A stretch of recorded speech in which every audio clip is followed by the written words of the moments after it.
అందరికీ నమస్కారం అండి. మాది విశాఖ జిల్లా యలమంచిలి మండలం ఏటి కుప్పాక లక్క బొమ్మలండి.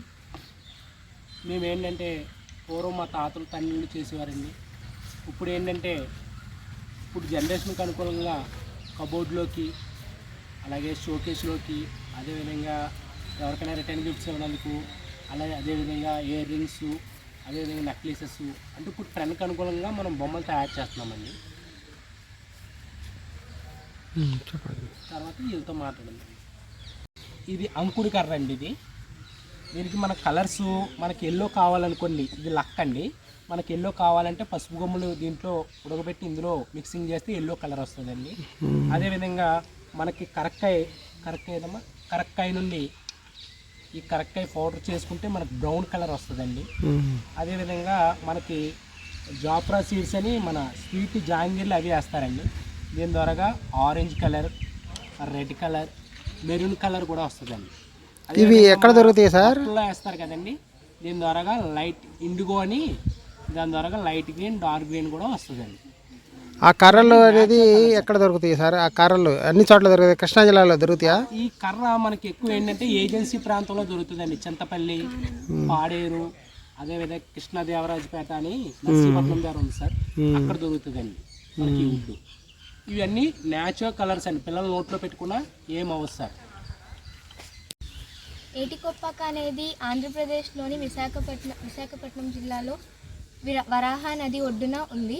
ఇది కానన్ మరియు లార్డ్ గణేష అండ్ ఇంకా ఎద్దు బొమ్మలకు బాగా ప్రసిద్ధి చెందింది ఈ గ్రామం అన్నది.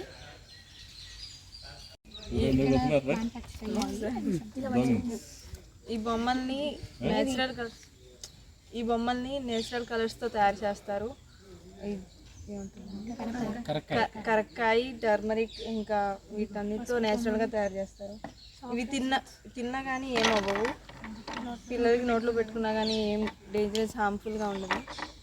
అంటే ఆర్టిఫిషియల్ కలర్స్ని వాడరు, అందువల్ల నేచురల్ కలర్స్ వాడతారు కాబట్టి హార్మ్ఫుల్ కాదు అది. అదే వేరే ఆర్టిఫిషియల్ కలర్స్ని వాడితే వాటి వల్ల పర్యావరణం దెబ్బతింటుంది. ఇప్పుడు చైనా బొమ్మలు అటువంటి లైట్ వెయిట్గా కూడా ఉంటాయి, ఎంబరు ఉండవు, చూడడానికి కూడా అందంగా ఉంటాయి. అవి కూడా వీటికి ఏమైనా ఆదరణ ఉందా సార్? వీటికి ఏమైనా ఆదరణ ఉందా సార్? ఆదరణ ఉందండి. అయితే ఇవి ఖరీదు ఎక్కువగా అంటారు, నిజమేనా? ఖరీదు ఎక్కువ అంటే అండి అన్ని రేట్లు పెరిగిపోయి సార్. ముడిసరుకు రేటు పెరిగిపోయింది, లక్క రేటు పెరిగిపోయింది, కర్ర రేటు పెరిగిపోయింది. అన్ని రేట్లు పెరిగిపోవడం వల్ల బొమ్మల రేట్లు కూడా పెరిగేశారు. ఇప్పుడు లేపాక్షి అటువంటి షోరూంలో కొంటే దీని యొక్క ఖరీదు దాదాపు చాలా అంటే ఇప్పుడు ఉదాహరణకి ఒక ఇయర్ రింగ్స్ ఉన్నాయనుకోండి, మా దగ్గర 200 అనుకోండి, లేపాక్షి శిల్పారామంలో అది 300, 500కి అమ్ముతారండి. అలా అమ్ముతారండి. ఓకే. సో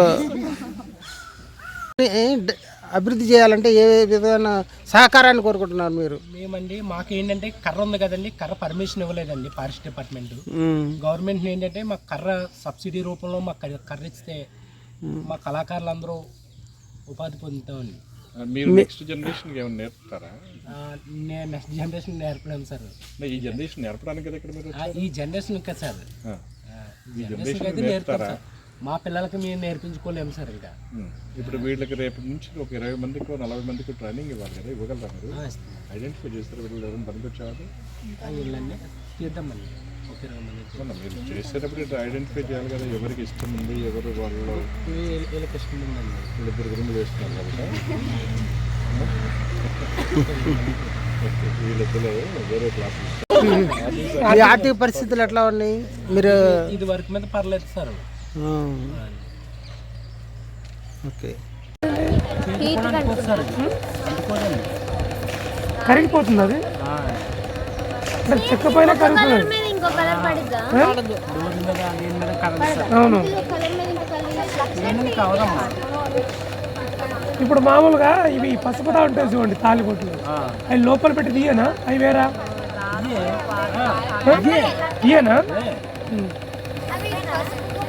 పసుపుతా ఉంటారు కదరా, అది లోపల పెడతారు మీరు.